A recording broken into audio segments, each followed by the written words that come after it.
Hello, everyone, and welcome back to the Success Coach. Today, we're going to be understanding seasons.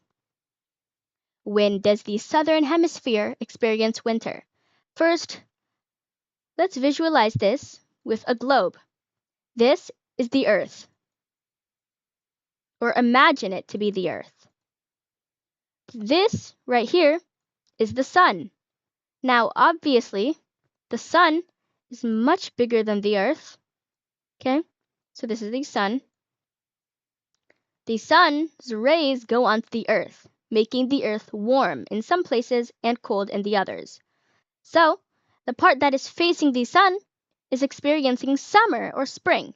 Now, the part that is facing away from the sun, is what is experiencing winter or fall. When does the southern hemisphere experience winter? It experiences winter when it points away from the sun. Which regions on Earth receive the most direct sunlight throughout the year? We know that the Earth has an equator, and we know that the equator is the most hottest part, which is like near the middle of the Earth. Again, this is the Earth.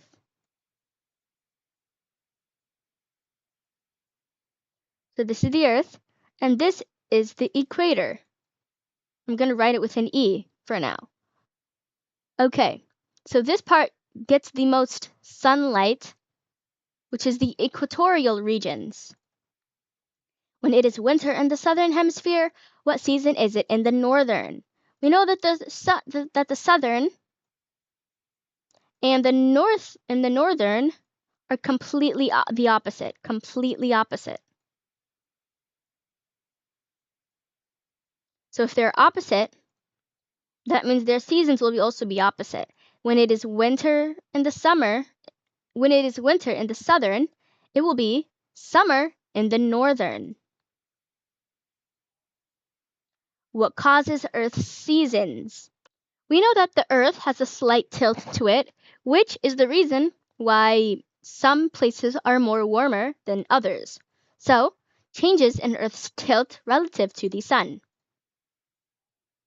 Anyway, guys, that is all what we have for today. Don't forget to like, comment, share, subscribe, and click the bell to get more videos like this. Bye! We'll see you on the next episode.